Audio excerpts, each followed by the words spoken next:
Hey, hey, hey! Welcome to another episode of Room 510. My name is Pom. And I'm Kerwin. Marcos here. Welcome back again, ladies and gents. Welcome to another episode of Room 510. In today's episode, we're going to talk about comic book movies or movies, not necessarily Hollywood movies, but movies that came from the comic books. So we will be talking about the recently released Wonder Woman 1984 movie that was released last December, and then we will be also tackling a little bit of the long debate about Marvel versus DC and things that are related to comic books. Yeah, and Uh, the superheroes and But before supervillains. we proceed to our discussion, please take a moment to drop a review or follow this podcast wherever you get your podcast. If you're watching this on YouTube right now, don't forget to hit that subscribe button or that notification bell so that you'll be notified whenever we drop a new episode. So, guys, how was your New Year's Eve? Yeah, it's like I said, it's been simple. It's been simple since 2013. So we're getting used to it. The kids are getting used to it. Everyone's getting used to it.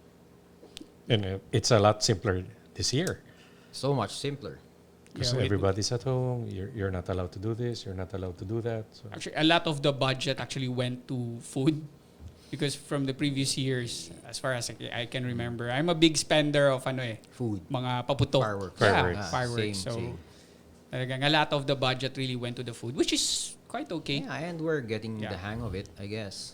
It's actually a more intimate New Year's Eve compared to the previous ones. So, I think everything is okay. All right. Yeah, but first off, Wonder Woman 1984. It was released last December 25, last Christmas. So, what were your thoughts? Personally, I haven't watched the movie yet. Not because I don't want to watch it, but you're not a time- pirate. time doesn't really permit me to. So, but I've been reading a lot of comments and reviews and a lot of bad reviews, guys. So Bad reviews, Yeah, huh? bad Okay. reviews. They were talking about bad writing, bad casting, and plus I think the director actually didn't do a great job this time, because I read from their previous movie Wonder Woman, they had the same director, Patty Yep. Jenkins. Patty Jenkins. Right. So And she's an Oscar-winning director. exactly, Patty. Patty Yeah. Jenkins. She Yeah. directed the Monster. All right. So Yeah. same director from the part 1 and then Yes. part 2. Yeah. Patty So Jenkins. like they got 93% approval from Rotten Tomatoes, and this time it's a far cry from OK. Like they only got like 71% audience approval rating, and there were a lot of comments about bad writing and bad casting. Say for example, who was the actress who played Cheetah? She's a comedian, right? Kristen, I think she's a Kristen, comedian. Kristen Wiig. Kristen I think, Wiig, yeah, yeah. Kristen Wiig. Kristen Wiig. She's a comedian, but I think a lot of people commented that she's actually not the right person for Actually, the role. I beg to disagree with that. Yeah. Kasi if you remember, Jim Carrey was also a comedian. But when he shifted Exactly, yeah. to something dramatic, Mhm. may talent din pala siya with a dramatic role. So you can't say na comedians can be good in other roles. So Yes. Yun pa nga sasabihin ko eh. There were, kasi yung Batman Forever is DC rin, di ba? Yeah. Parang they were trying to, parang gusto nilang gawin yung nagawa before ni Jim Carrey. Like for example, let's see kung anong maging, kasi yung DC, the problem with DC is they're not scared of experimenting. They're not scared of trying new things, but sometimes kasi it backfires eh. Like for instance in this movie, a lot of critics are actually saying that Kirsten Wiig is not right for that role. And also the guy, who was the guy? Pedro Pascal? Pedro Pascal also, medyo off yung performance niya. So these were the things that na nagsisirculate online, and Again, I beg to disagree with Pedro Pascal kasi he's known to be a good actor And sobrang famous niya lately with yung Mandalorian. Right. If you see the character of Pedro Pascal, who's that supervillain in the comic book? Anyone familiar? Not familiar He's din, the pero guy in the TV. He just appears in the TV and the networking. I don't know much about the Wonder Woman comic book, but he's one villain that appears on TV. He's an electronic type of villain. So they twisted it in the movies in such a way na medyo the villain is alive and is a real person. Pero yung sa comic books talaga, para siyang virus, para siyang he's like the media na wanting to be powerful, parang ganun. So Pedro Pascal did justice to that character. Only naging mukhang real lang talaga siya. There were concerns about his acting. Like parang a lot of people Like how? Not have been, serious? I think he acted the best way he can given the For me. script. Again, this is not me because I haven't really watched the movie, but this is people online and also some movie critics are actually saying this, that he could actually kaya niya pang iangat yung performance niya, but parang he underplayed it, so I really don't know. Depends. Yeah, for me, all characters there or the actors played well. The movie, Agree. Same. it's just that the movie has a lot to chew up on kasi. Parang ang dami. Why do you put two villains there when then they can just have one movie, for example, Cheetah. One movie for Cheetah. And the rest siguro maybe the next sequel for Wonder Woman, maybe that guy. So it's just how many minutes the movie was. It was like 2 hours. Ganun ba 2 daw? hours. Yeah. Two and hours. It's jumbled. You don't have to have one villain that is dependent on the other one to become the super villain. So Actually, there's an argument to be made na baka ang villain was yung character ni Pedro Pascal and you just place Cheetah in to have an action scene. see, Yeah.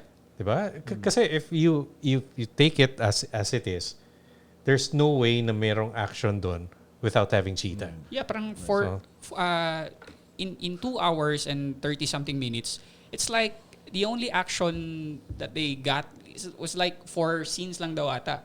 So If you've watched- this was according to the If you've seen to the people, trailer, that's Yeah. basically the movie. yeah. That's if basically if you're really a comic book reader, no, so much more DC Wonder Woman fan. I'm not really that kind of person, no? But to see Wonder Woman fly, to see Wonder Woman's invisible jet, it's nice. I mean, there goes Wonder Woman at the development of Wonder Woman. Part 1, she doesn't even fly. Part 1, we didn't see her jet plane. In part 2, we get to see those things. So it's like But there were also a lot of actions, a lot of things that doesn't make sense. Like for Marvel superhero movies. yeah, I know. Doesn't make sense. I mean, yeah, of course. But somehow, if the things that, like for example, physics, I know a lot of these things doesn't really make sense in the real scientific world. Trash Yeah, physics. yes. But if you make it that obvious, like how? the effects, Okay, there were the a lot effects. of people actually complaining of the effects. I mean, they weren't really impressed by it. Like I don't know if they shot the movie during the pandemic era. No. It was supposed to be shown, I think, June Of last year. of 2020. So that means when the pandemic hit, it was finished. Exactly. So there's no reason for them to make a mediocre movie. I mean, a lot of people have been commenting that this is actually a rip-off from the first Wonder Woman movie. I've watched it, but you ask me again if I'm gonna watch it again. No, that's it. Same I'm here. not gonna watch I mean, Wonder Woman 84 was supposed to be shown theatrically. So this was June of 2020. So this was pushed back a couple of times due to, of course, the situation of the pandemic. So now, with the launch of HBO Max, which is the streaming service of basically Warner Brothers, they used Wonder Woman as a gimmick, so people would So they would have yung subscribers. Mhm. Ang dilemma with Wonder Woman 84 is they are actually going to lose money. Exactly, and there were disagreements between the company, the studio, I think, and the directors.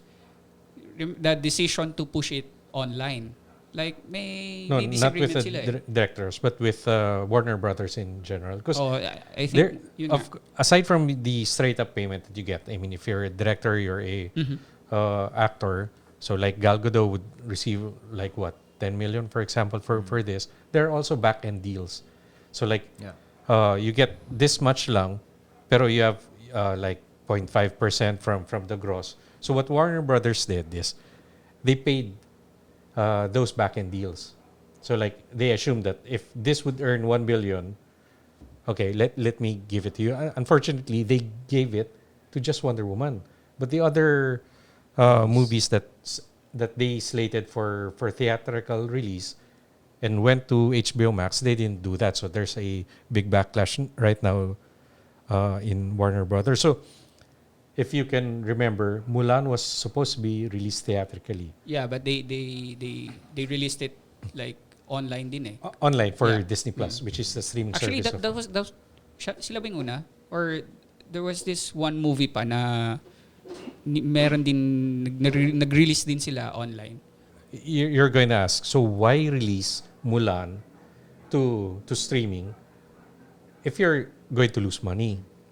So when we watched Mulan, and it wasn't great. I mean, have you seen Mulan? Yeah, It wasn't great. So now you realize, oh, so this wasn't supposed to make the next $1 billion for Disney. This was going to make probably 300 million. So it was worth the risk for releasing it on streaming in exchange for new subscribers. Mhm. Okay. So you would see the logic there. Now, if you follow yung logic with HBO Max, you would think the same din. And now that we've seen it, parang, okay, so this wasn't supposed to earn $1 billion for Warner Brothers.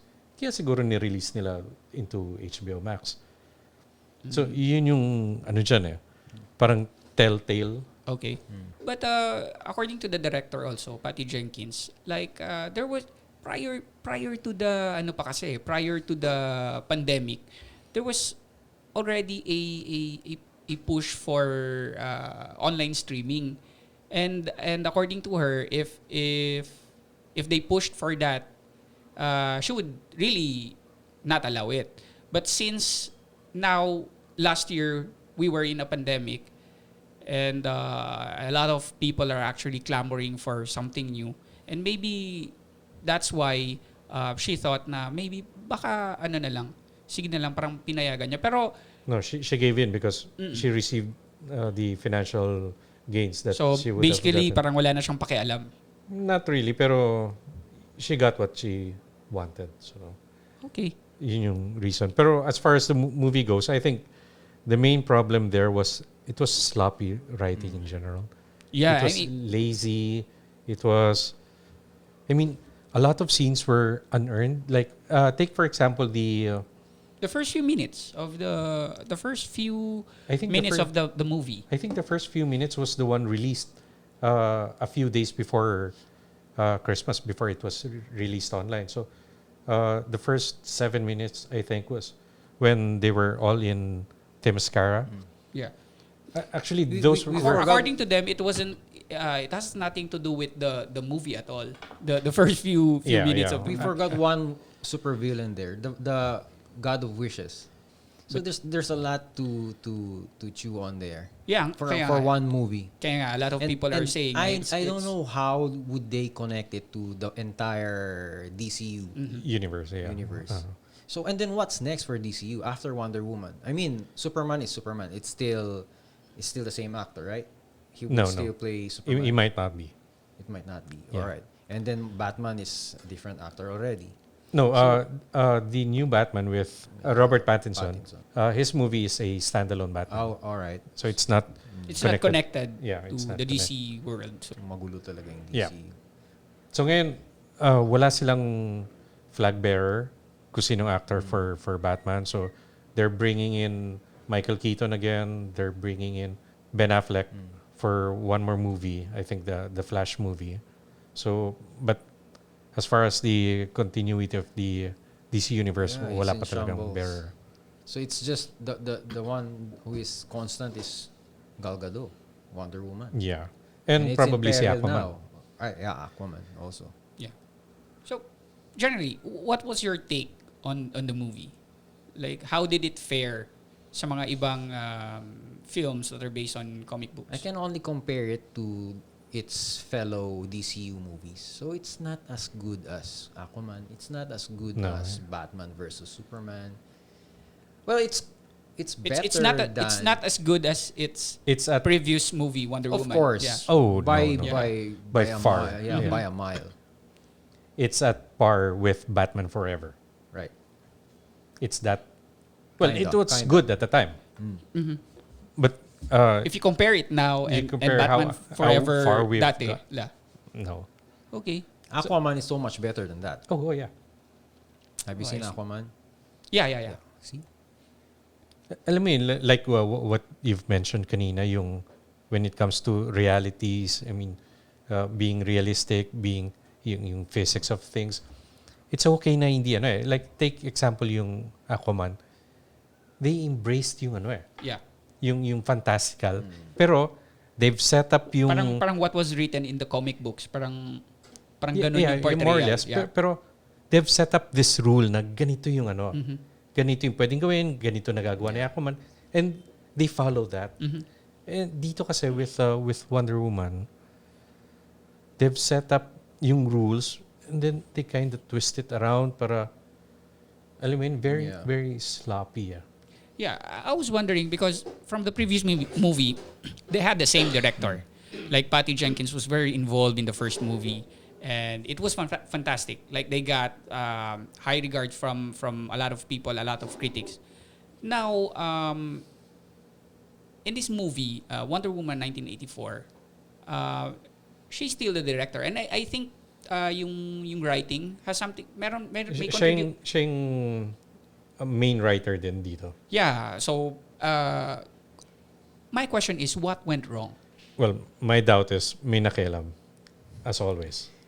So Exactly. from DCXX, alam mo yung the difference between Marvel and DC as a company is Marvel has a person with Kevin Feige. Alam mo yun, siya yung only visionary. With DC, wala silang ganong figurehead na alam mo yun, nakalatag niya yung boom Yeah. slate. Wala silang ganon. And lahat sila nagkakanya-kanya. Do you remember when Justice League was released? Yung mga executives, they released it kahit na hindi pa tapos, kahit na hindi maganda, because they were gunning for yung DC yan. DC. Yeah, Justice League DC. was a disaster. They were gunning for bonuses. It was worse. Yeah, we're talking about the difference between DC and Marvel. I'm really not a big fan of comic books. So Of any comic books. Yeah, I'm familiar with DC and Marvel. I watch these movies. I enjoy watching it, but I really don't follow it. But I have a little bit of knowledge.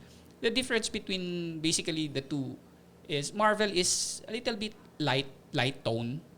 DC is the more serious, darker side of things. So basically, makikita mo matimbang mo eh. And when Justice League released,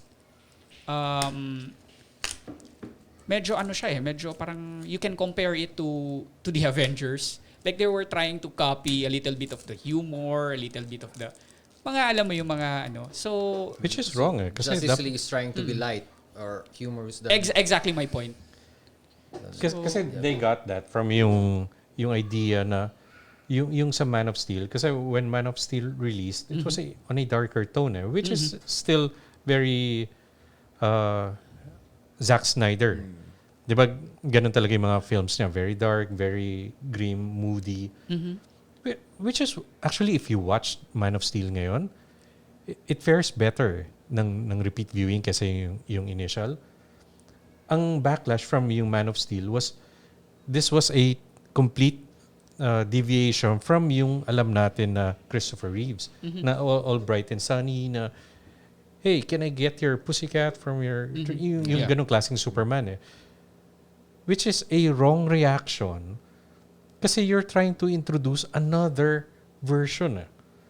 So, it doesn't matter if you're introducing this version or this version. Ang importante is you're doing a good movie. Yun ang always yung bottom line. Eh. Ang problema lang with Man of Steel is you've listened to a minority of people. So, this is why nagkaroon sila ng... this continues to yung Batman versus Superman. Kasi mas darker yun eh. Nandun uli yung backlash na this is not the Superman we know. Pero ang problem wasn't with darker na mood. The problem was with the movie din eh. Yung Batman versus Superman. It was kalat eh. Sobrang kalat nung movie. You're talking about yung conflict ni Batman tsaka ni Superman, tapos mag-introduce ka kay Doomsday. Sobrang there's so much to digest in a single movie. Yeah. Which came first? The Batman versus Superman or the Justice League? Batman versus Superman. Okay, that makes sense. Maybe So from there, nakialam ng DC executives na ayaw na nila nung ganitong darker, yung ayaw na nila ng version ni Zack Snyder. So they wanted something light ba? So if you notice, nung pumasok na si yung director ng First Avengers, binago niya yung color tone. So lahat hindi na muted, light, bright na yung suit ni Wonder Woman, bright na yung si Superman, plus yung other heroes. Ang problem was, yun nga eh, you changed it, pero hindi mo na-address yung core problem, which was the movie. The movie was bad. what makes a movie bad, by the way? It depends. Yeah, sometimes kasi yung bad is a little bit subjective. Yeah, There agree. are two different crowds watching those movies kasi. Okay. One is the one who are really a fan of the comic books. Okay. And then the other one is the DCU, MCU fans. So they have a different taste to it. Eh. They have a different take on every movie. So this group wants it. They're purists. What they saw, what they read, what they know about this character, that's what they want to see in the movies. Like me, I'm one of them. And then here comes the MCU or DCU fans. It's what they know from the original movies. Like for example, they followed say Aquaman, say Superman, and then Wonder Woman. That's what they know. That's their background. That's their base. So that's what they're gonna use comparing after or before whenever there's a movie coming. So for example, if they have a Flash coming soon, so that's what they're gonna. Their base is the Flash they saw in Justice League, or in whatever, or in Batman versus Superman. What was he there? Batman versus Superman. That's their base. Well, cameo pa lang dun. Oh yeah. So yun lang yung basis nila for that character. But if you're a DCU, if you're a true Flash fan, comic book fan, so you have a very big room for understanding the character. That's for me. That's my take. So if you say if the movie is bad, you have to really think both both parties. If it's bad for this party, for this crowd, is it Pero bad for this yun yung thing with movies you cannot please everybody. Exactly, that's one. If you try to please everybody, that's already a recipe for failure. Disaster. Yeah. So all you have to do is at least please majority ng movie-going audience. So which may not be exactly yung purist. Yeah. Pero yung general public, which would be paying for your movie, yun yung always target mo. At the end of the day, ang bottom line mo is to make money with movies. So all you have to do is kung kanino ka pwedeng makarami ng manonood para sa'yo. Actually, Wonder Woman isn't bad, but it isn't good. Lalo na if you compare it with yung first na Wonder Woman, that was good. Kasi you can see yung development ng character. It has nothing to do with the special effects or the... Sometimes it does. It does. Okay, It does, because I read a lot of things about the special effects for these movies sucks. So like, No. Sa akin, it was okay. It was, It's better than the Justice League special effects for me. really? kasi Yeah. Justice League talaga hindi tapos It's, yun. yeah. Because Ang- there's one video actually in YouTube right now. I mean, comparing the graphic effects of Wonder Woman 1984 and the previous and other superhero movies. So, like he was trying to point out like the physics are off, the effects are off. It's like going back to 2010, something like that. Ang problem, I think, with Wonder Woman was they got the best parts all wrong. Parang, like, sa Wonder Woman, you were amazed dun sa lasso. So, The ngayon lasso naman, of truth, right? ngayon naman, sobrang daming use nung lasso sa movie. Pero it was gimmicky. Alam mo yun, ginawa nilang Spider-Man si Wonder Woman. The invisible jet plane of Wonder Woman. It's so ridiculous. So ridiculous. But I'd like to see that in the movies.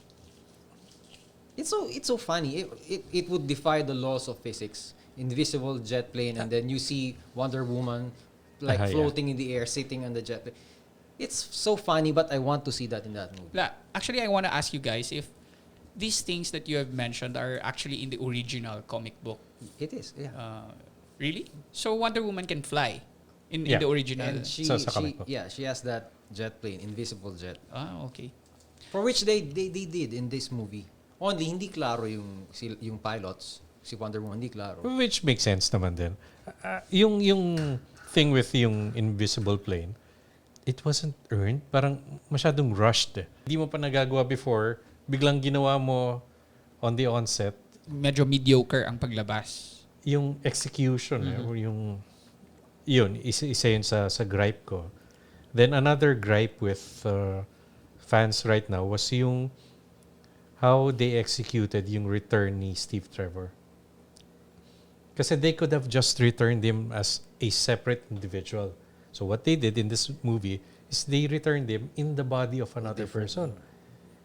Yeah. Which is is- it's weird, and it's Why? so why? Exactly. They could just do it like in the MCU. Yeah, maybe bad writing. Like So And then here comes all the dead people, maybe that one in particular, Steve. and it will spare them all the all the unnecessary or all the hassles of putting another person and trying to portray it yung Yeah, it's a different actor. Yeah, it's the same actor. Pero the characters there in the movie acknowledge that you have a different body, but what's inside is my boyfriend. Something like that.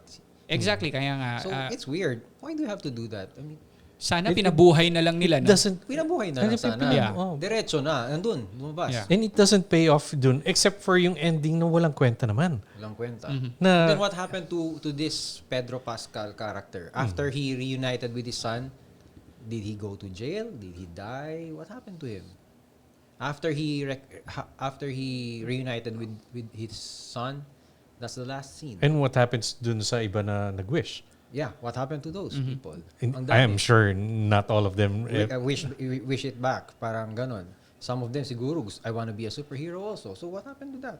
So again, it boils down to bad writing, I think. Well, yeah. Yeah. That's the reason why perhaps a lot of people are actually pointing out that the movie doesn't make any sense. Like for example, the first few minutes of the movie doesn't has something to do with the entire Yeah, movie. and as Plus, far- yeah. you're saying right now the ending sucks. So As far as I know, Cheetah is the arch enemy of Wonder Woman. It's like Professor X and Magneto. So Lex Luthor and Superman. yeah, that one. So you need to have one whole movie only for Cheetah and Wonder Woman. That's for Yeah, me. good point. You don't put it there shared with that Pedro Pascal character guy, and then the wishing stone. You have to have one movie for that. Maybe a different standalone movie for Cheetah. Regardless of who's the actress for that. I mean, yeah, for that comedian, actress, she did well for me. Yeah, me too. Yeah. Lalo na yung scene when she was walking alone in the park. You can feel yung niya. Yeah, right. Yung tension niya, yung fear. She was dorky, so that's well played. I mean, that should be the thing kasi she's like the nerd type of a loser type of person there. So imagine mo yung character ni Jim Carrey sa sa Batman Forever. Same banana. As in same thing. Mhm. Ganon. Okay, so do you guys think that kasi when we talk about comic book films, hindi maiiwasan. It's unavoidable to compare DC and Marvel, right? So do you think and for me, if you ask me, a normal moviegoer, like which do you prefer or which do you enjoy? Like I enjoy both, but I can spot the difference immediately. Like for example, I enjoy more watching Marvel movies. And I know it's the same for a lot of people. And do you think, guys, that DC is their characters is being misrepresented by the media? Again, there's a difference of portrayal in the comic books, in the television, and in the movies. For example, X-Men. I grew up watching X-Men on the television. So I was familiar with the characters. I was familiar with Wolverine. That's the classic cartoon. Yeah, show, the classic right? cartoon. And I think that is very close also to The comic books. So when X-Men was released in the theaters, in the movies, 2000. 2000 ba, something Yeah. like that. I was a little bit of disappointed because I wasn't really expecting that kind of an X-Men movie. Like the costumes alone, like kaya nga sabi ko nga ba kahit na hindi siya close to reality. Ako kasi yung tipong tao na I like that is close to reality. But this time I want to see them like the way I saw them when I was a child. Maybe Diba? maybe in the near future they're gonna make another movie that's really true to what the comic book was. Do you guys have the same experience? Like, there was this one comic book na gusto mo or superhero, and then when they portrayed it in the television, mas nagustuhan mo. And then when they released a solo movie of that particular superhero, medyo na-disappoint ka. First X-Men movie. When I first saw it. Kasi ako, out of all yung comic books, X-Men talaga yung kinokollect ko before. Okay. So, as far as X-Men goes, alam ko na talaga kung ano dapat yan sila. And syempre with yung cartoon series, yung animated series na X-Men, you have yung certain expectations mo. Pero in hindsight, none of the Marvel movies right now would be possible if hindi sinimulan ni X-Men, yung 2000 X-Men. Kasi they started revolutionizing comic book movies. So they started what was a lot more grounded na superhero movies. Kasi if hindi, we'd still be stuck with yung Batman na yung Batman ni Joel Schumacher. Yung alam mo with yung bat nipples. We'd be stuck with yung ganong klaseng movies, which is exactly why we are complaining with Wonder Woman 84. Kasi we went back to that style na naman. So with X-Men, the 2000 X-Men, that was the start of something new with how comic book movies are portrayed. So in hindsight, okay na sa akin Pero at the time, syempre, you have expectations ni Wolverine na Wolverine should be short, not a 6'2" na person. Then syempre, but of course, maraming flaws pa rin yung X-Men movie na yan. Despite how revolutionary it was, ang daming flaws. It wasn't a perfect movie pa rin. That's why, ganyan yung reklamo natin. Kasi, like for example, yung recent na Aquaman. Actually, kung tutusin, there's a lot to hate dapat dun Pero it was done well. Alam mo, it was executed well. And they embraced yung fantastical well. Kaya nagustuhan mo So it doesn't matter kung merong mga or take then yung Endgame. Ang dami din loopholes ng plot holes ng Endgame, pero you didn't mind kasi it was done magnificently. So yun yung bottom line with movies in general is despite yung shortcomings, basta na execute mo ng maayos. Okay na yan. So, at least yun yung ano ko with Right. X-Men. Exactly. So, the difference on portrayal sa comic books, sa television, and sa movies. For me, I made mention earlier, medyo in-express ko yung disappointment ko during the X-Men movies. Yung first, that was year 2000 ba? 2000, yes. Yeah. One disappointment was the costumes. Kasi yun ang ano yun yung parang medyo growing up watching X-Men, yung mga TV series. superheroes like their costumes were colorful and you can immediately identify this is Wolverine, this is Magneto, this is Beast.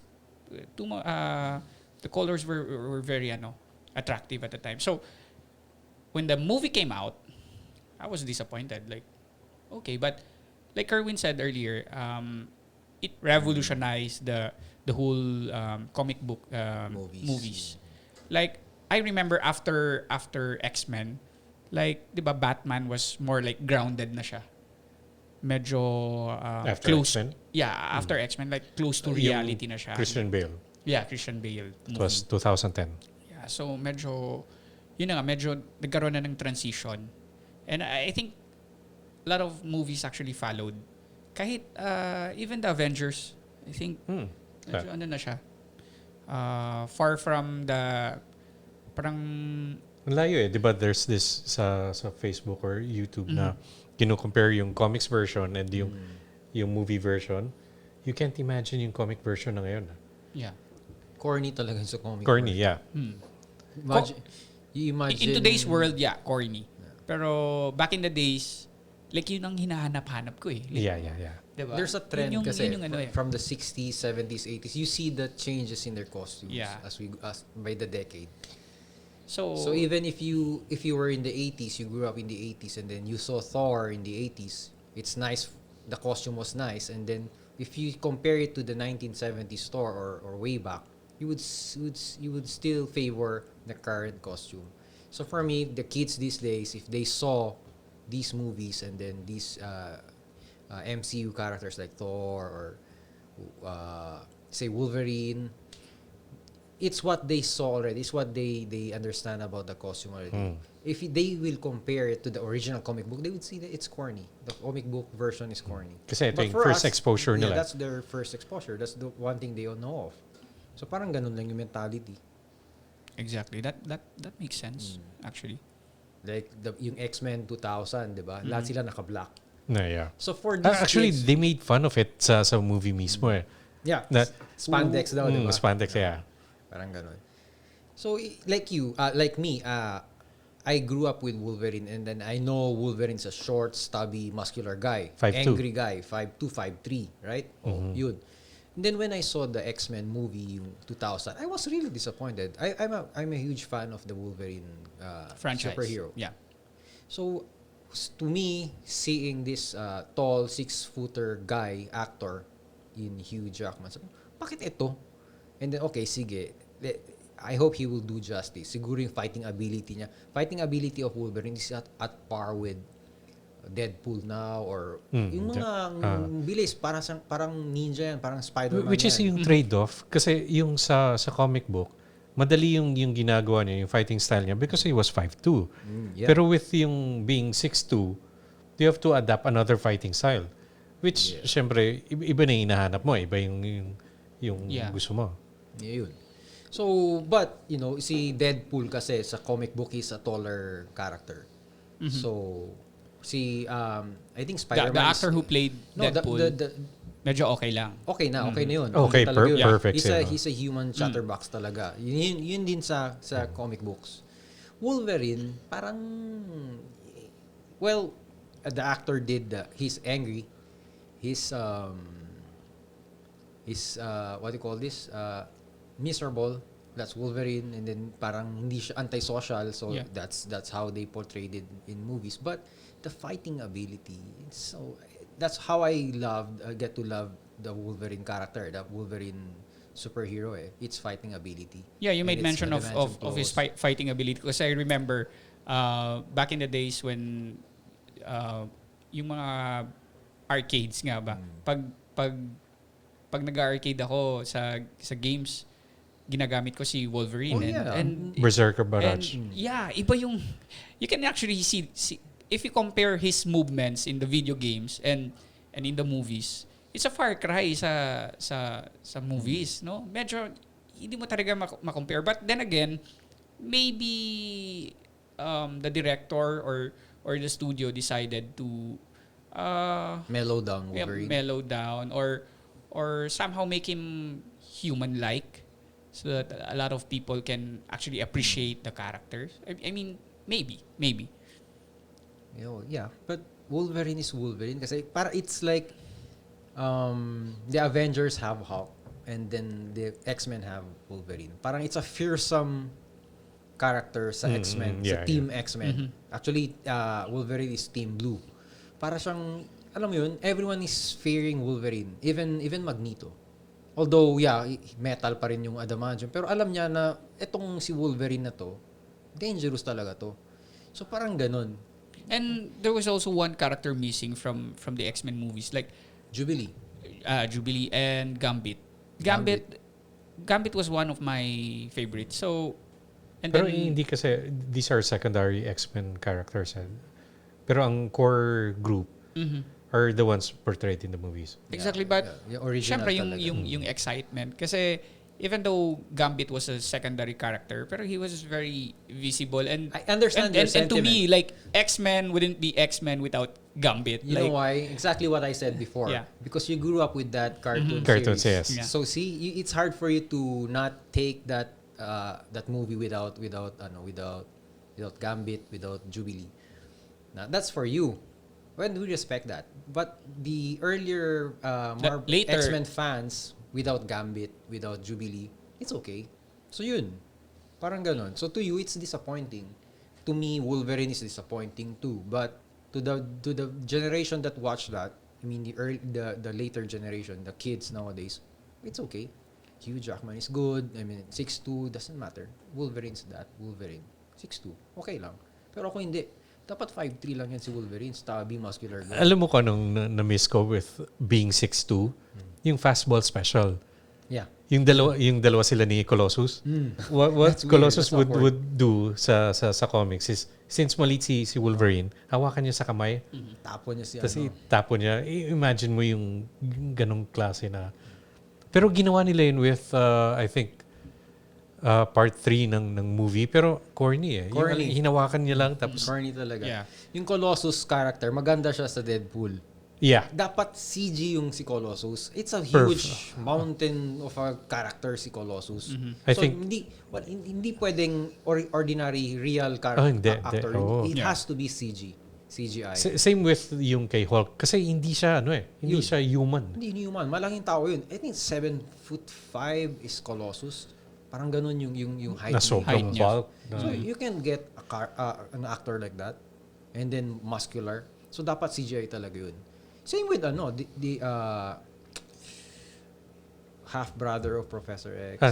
Yung si Juggernaut. Juggernaut, yeah. So dapat CGI talaga yun. But sa X-Men part But, 2 last, so tao Ay, lang. three. I'm familiar with the actor who played Juggernaut.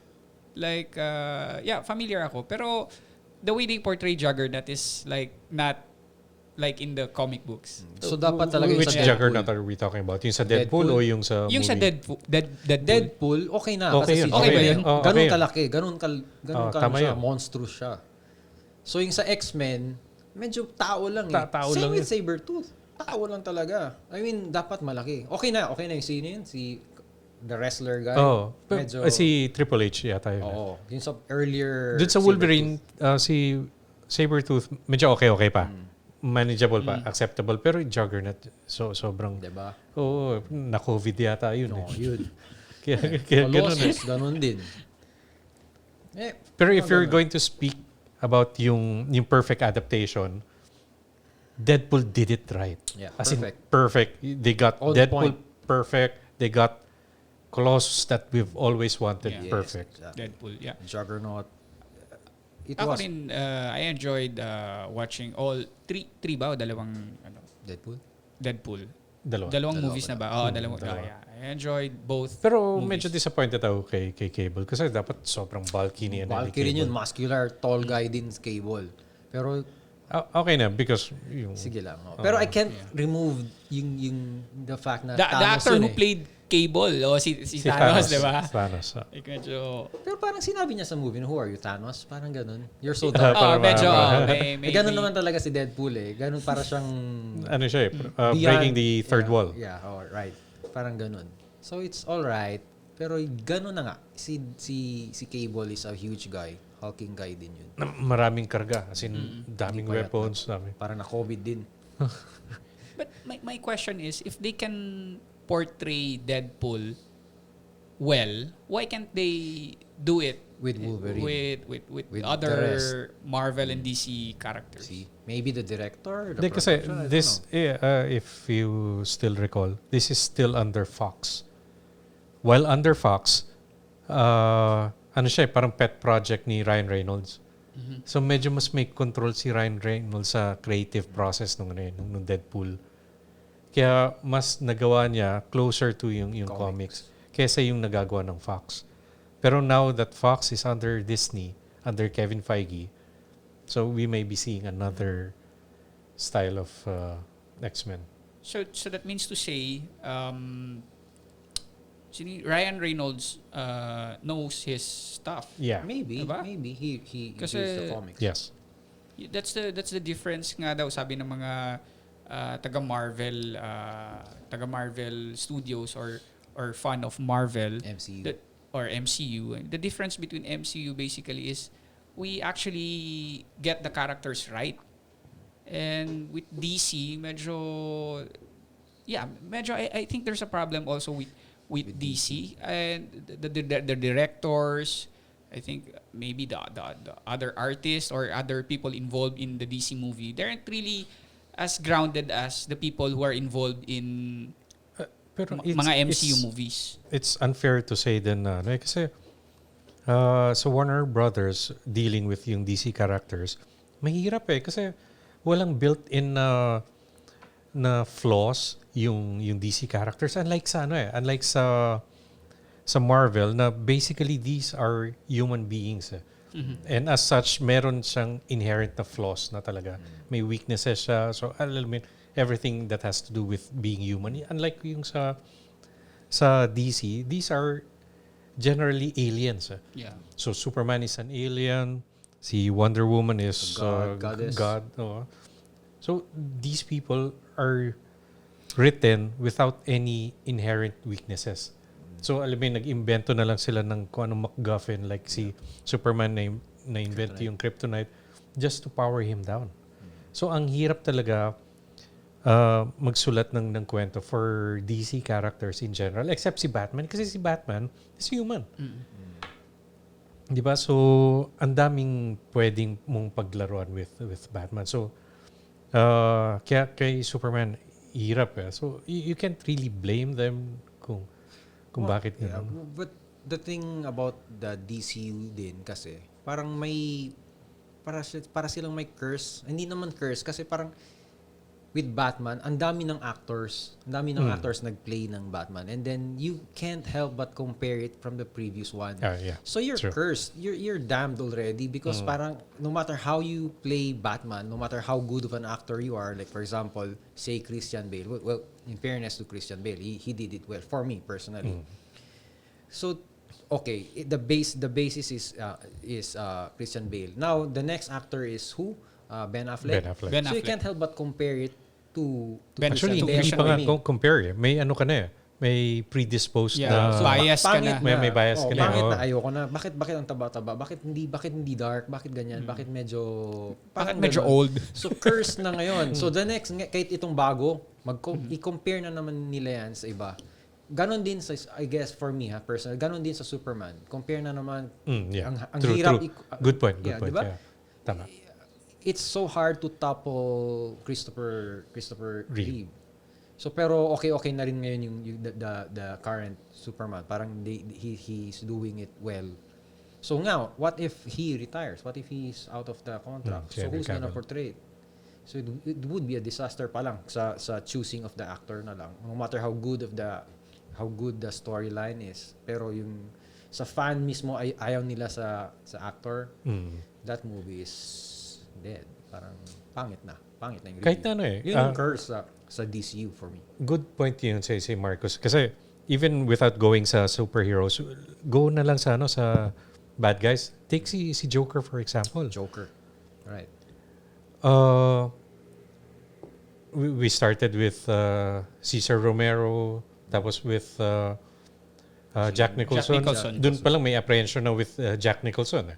Tapos when Heath Ledger went in, The best, diba?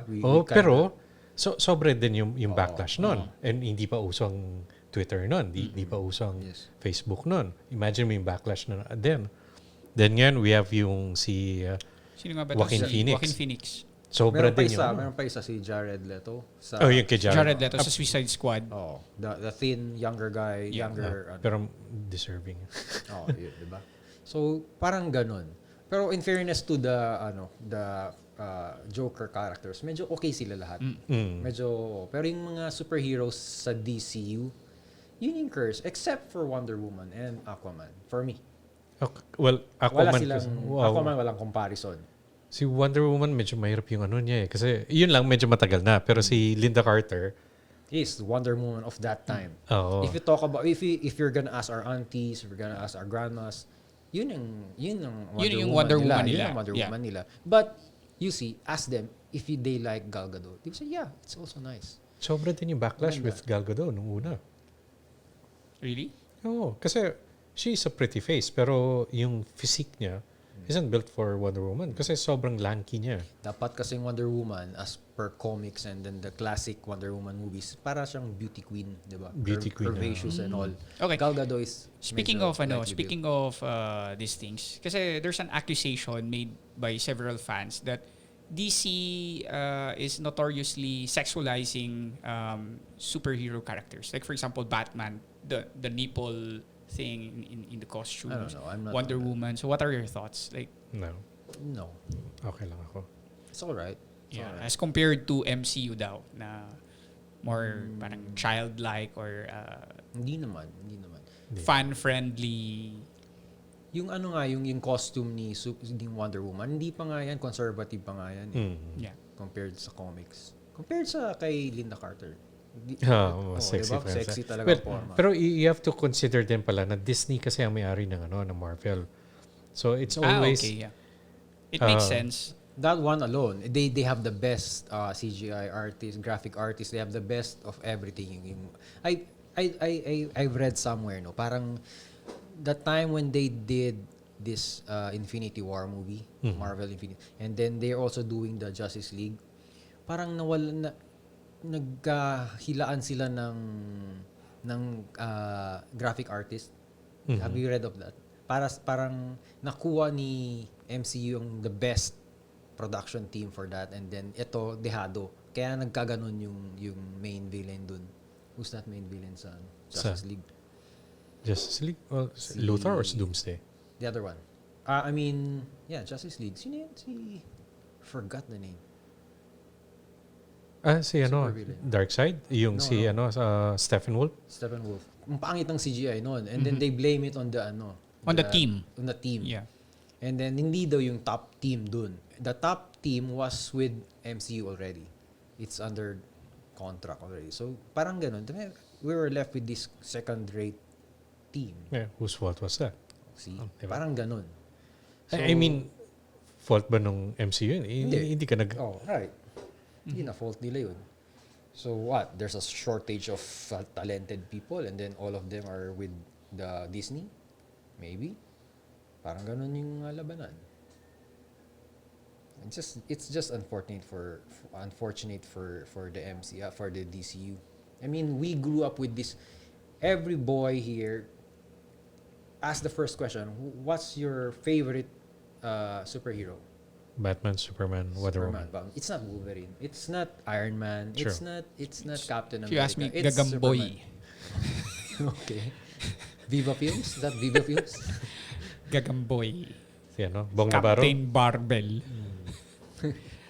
Anyways, last year was a totally different experience because theaters are actually closed, and we are devoid of that theatrical experience. And just last December, Wonder Woman 1984, instead of going to the theaters, we all watched it. I mean, for you guys, you all watched it online. So the question is, which experience do you prefer? The theatrical or the online experience? I think there are movies that you can watch at home. Like yung movies, like yung comic book movies, I think those were made to be seen sa, sa theaters. Alam mo yung big screen with 200 other Yes. people. Iba eh. And the experience is different. It's Like for quite example, different. for the end game, like a lot of people are shouting during the Exactly. finale. So you take away that experience when you stream it online. Well, it takes a lot of getting used to for me. Mhm. If I were to watch Wonder Woman Part 2 in the theaters, it won't make such difference. Yeah. Diba? agree, Parang agree, agree. I think Wonder Woman 84 was designed to be for streaming. So again, how about you guys? What are your thoughts? Do you prefer the online streaming, or do you prefer the theatrical experience? Just let us know in the comment section below. So and another thing about the theatrical experience, the business model is not as good as compared to the streaming streaming services.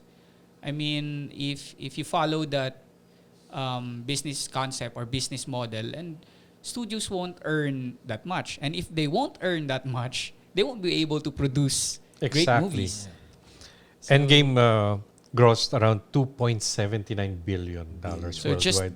just imagine they earn that much, and they can actually use it to develop another movie or produce another great movie. So it's hindi mo not na sustainable the online streaming. I know Netflix was very successful, but look at the movies. 80% of the movies are actually, I mean, for lack of a better term, garbage or trash. But Netflix is it's a different avenue or a different platform, and these are actually meant for movies that are, walang budget masyado, or that are not for big theaters, more independent producers. So going back to the question, yun eh, yung online streaming is not sustainable if you look at the business model. So that's what I am skeptic about, the sustainability of Actually, it is. Sobrang sustainable or else Netflix, Disney, and the Warner Brothers wouldn't be venturing into it if hindi sustainable. Actually, Maybe they found a way to the streaming. yes. the Kasi streaming- yung subscriber base pa lang nila, they're earning billions from yung subscribers pa lang.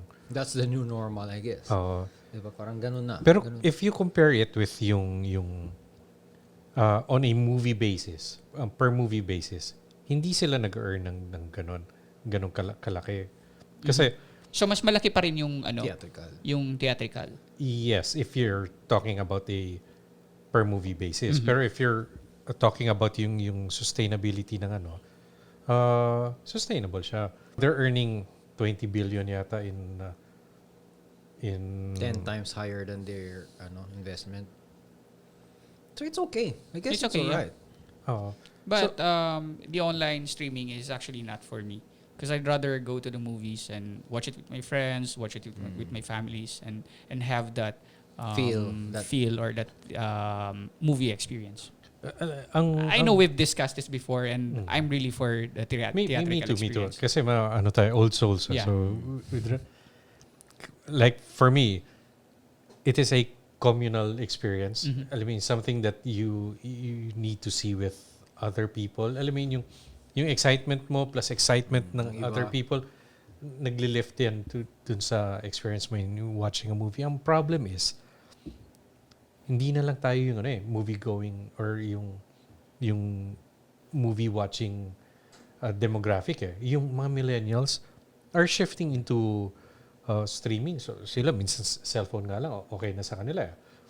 So actually yun yung reason why lumalaki yung model ng Netflix. Pero ang problem lang na nakikita ko is once na maging popular na talaga yung streaming is we will not see another endgame type of movie. Kasi this is Because about... the business model doesn't allow? Yes. Parang ganun ba? Kasi how much was it to make? It cost them 300 million to make and another 100 yata to market. So you're talking about 400 million in cost. Hindi yan kayang i-shoulder ng streaming. Siguro pwede isang movie per year, pero hindi katulad like 2019 ilan yung napanood natin. Yeah.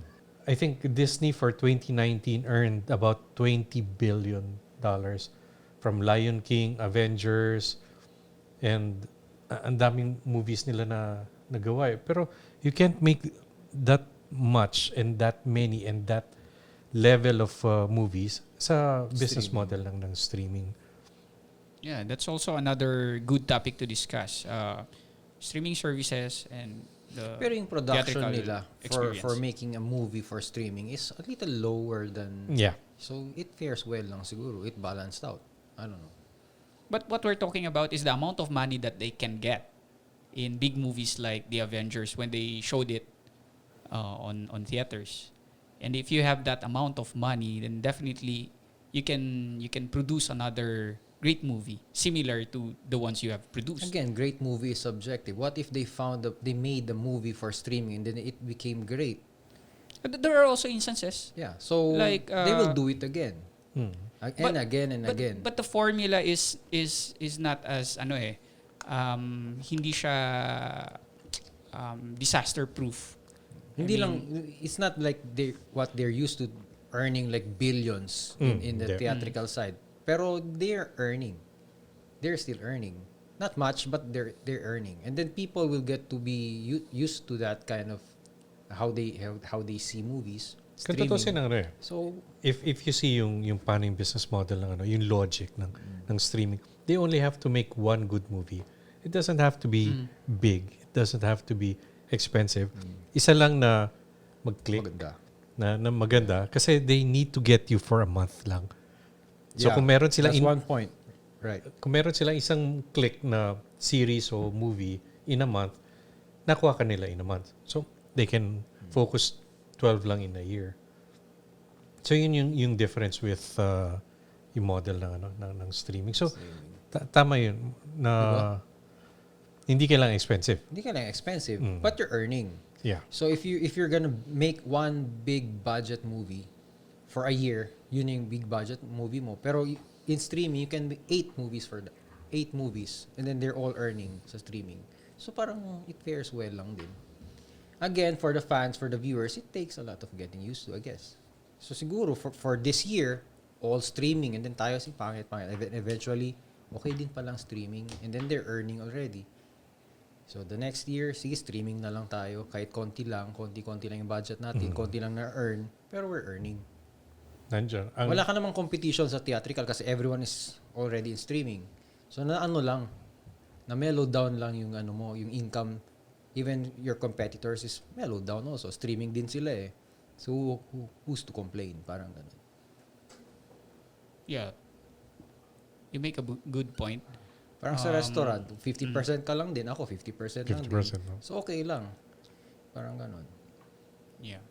Sa personally on theatrical side and that streaming, there are movies. Don't you wish to watch a movie na ikaw lang mag-isa? Kasi di ba parang maybe. Yeah. kasi hindi mo marinig sa theater, sa cinemas, hindi mo marinig kung anong sinasabi. So sana sa bahay na lang if I have that big screen. So ano yun? Parang streaming ka na lang din with a huge television. Take for example yung nanalo ng Oscars, yung Parasite. I think yan yung typical example, yung dramas or yung mga gusto mo ikaw lang mag-isa na nanonood. See? yung mga deep conversations na nandun yung Hindi may katabi ka na maingay nagsi-cellphone, so distracted ka. So, are you gonna watch Parasite in theaters? No. Yeah, but Maybe. my point is maybe it depends on the type of Yeah. the movie. Yeah. If it's like an Avenger like type, I mean it is No-brainer. preferred Yeah. in No-brainer. the theaters. But if it's more of a Parasite like movie, and online is preferable. So what I'm trying to say is different experience for different for different models or different service. You have the movie theaters and you have the online. So if you wish to watch a good movie like yun na nga sabi ko like Avengers, go to the theaters. If you want a horror or a thriller, you want to watch it alone, you can. You can stream it online. Disney will make an Avengers movie na streaming. Then we'll see. They will check if we will like it. Yeah. What Test the I'm waters. trying to say is personally I prefer personally I prefer the movies. How about you guys? Do you prefer to watch movies in the theaters or do you prefer it at home streaming via the online internet? In your home theater. Just like Kerwin. Just like Kerwin. So just let us know in the comment section below. So this has been your host. I'm Pom Torres. And this is Kerwin. Marcus. Thank you guys for watching and listening. If you haven't subscribed yet, just click the subscribe button. Or if you have any comments or suggestions, just leave it in the comment section below. Or please take a second to drop a review or follow this podcast wherever you get your podcasts. So see you next time on our next episode.